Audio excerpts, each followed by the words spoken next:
Hi Warangal, ఇంకొంచెం గట్టిగా.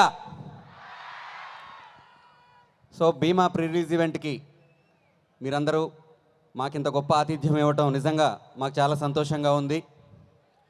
So తెలంగాణలో 2 జిల్లాలకు చాలా ప్రత్యేకమైనటువంటి స్థానం ఉంటుంది. ఒకటి వరంగల్, 2 నల్గొండ. ఎవరిదైనా సరే విప్లవం ఆలోచనల్లో పుడితే అది వరంగల్, అక్షరాల్లో పుడితే నల్గొండ. వరంగల్ కోసం నల్గొండ కదిలొచ్చింది ఇవాళ గట్టిగా. సో భీమా సినిమా మీరు టీజర్ చూశారు, పాటలు విన్నారు. ప్రతి దాంట్లో కూడా వినూత్నంగా, అంటే ఇంతకుముందు మనం చూసాం గోపీచంద్ గారిని చాలా రకరకాల పాత్రల్లో చూసాం. ఈ పాత్ర హర్ష గారు, డైరెక్టర్ హర్ష గారు, వారు అద్భుతమైనటువంటి సినిమాలు, కన్నడ రంగంలో చాలా అద్భుతమైనటువంటి సినిమాలు తీశారు. మనందరికీ చాలా ఇష్టమైనటువంటి శివరాజ్ కుమార్ గారికి చాలా ఇష్టమైనటువంటి దర్శకులు వారు. సో అటువంటి ఆయన తొలిసారి మన తెలుగులోకి వచ్చి సినిమా చేస్తూ ఉన్నారు. సో నేను 35-36 ఏళ్ళు వచ్చినా నేను ఎప్పుడు వరంగల్ రాలే, ఇదే ఫస్ట్ టైం వరంగల్ రావడం. వరంగల్ గురించి పుస్తకాల్లో చదువుకున్నా, చాలా పుస్తకాల్లో చదువుకున్నాను వరంగల్ గురించి. వరంగల్ నిజానికి కళాకారులకి ఇది కానాచి వరంగల్. అదేవిధంగా అనేక మంది గొప్ప గొప్ప పండితులు ఇక్కడ పుట్టారు, కళాకారులు పుట్టారు.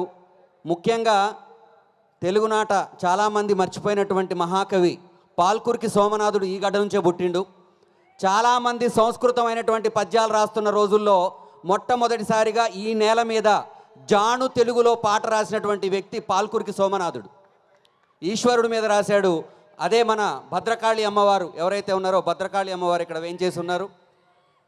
సో ఆ భద్రకాళి అమ్మవారి అంశతోటి, అటువంటి అంశం ఉన్నటువంటి ఒక క్యారెక్టరైజేషన్ తీసుకొని హర్ష గారు అద్భుతమైనటువంటి మన భీమా సినిమా చేశారు. సో ఆ సినిమాలో నేను అద్భుతమైనటువంటి పాటలు రాసే అవకాశం నాకు దొరికింది.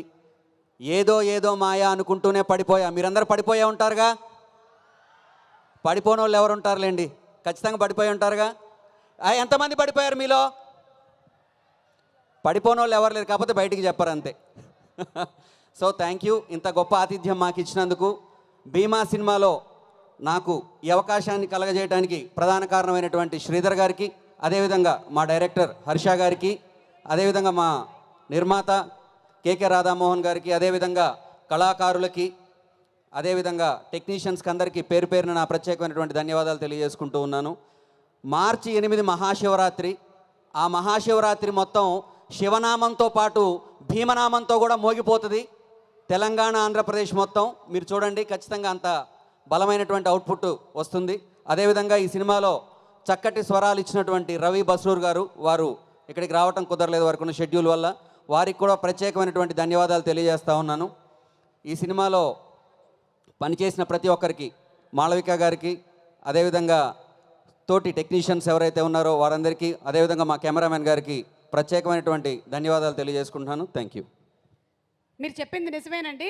సుమా మేడంకి కూడా ప్రత్యేకంగా థ్యాంక్స్ అండి, పర్లేదు మైక్ ఇచ్చినందుకు. ఏదో ఏదో మాయ అంటూ నిజంగానే మీరు చాలా మందిని ప్రేమలో పడిపోయేలాగా చేశారు. మీ లిరిక్ రైటర్ల వల్లే చూడండి మా లాంటి యూత్ అందరూ ఇలా ప్రేమలో పడిపోతూ ఉన్నారు. బాయ్స్, ప్రేమ పాటలు విని ఎంతమంది ప్రేమలో పడిపోయారు చెప్పండి. అలాగే ఈ ప్రేమ పాటలు విన్నప్పుడు ఒకవేళ సింగిల్ అయినట్టయితే అయ్యో నాకు ఒక గర్ల్ ఫ్రెండ్ లేదే అని ఫీల్ అయిన వాళ్ళు కూడా చాలామంది ఉన్నారు. దాని గురించే మధ్యలో చరణంలో ఒక మాట రాశాను మేడం. ఎప్పుడన్నా అంటే అబ్బాయికి అమ్మాయి దొరకడం చాలా కష్టమైన విషయం మేడం. ఈ రోజు బేసికల్లీ అబ్బాయికి అమ్మాయి దొరకడం చాలా కష్టమైన విషయం. రాజీవ్ కనకాల లాగా అందరూ లక్కీ ఫెలోస్ కాదు. నిజం మేడం. కానీ రాజీవ్ కనకాలకి ఎవరు దొరికారు చెప్పలేదు మేడం మీరు?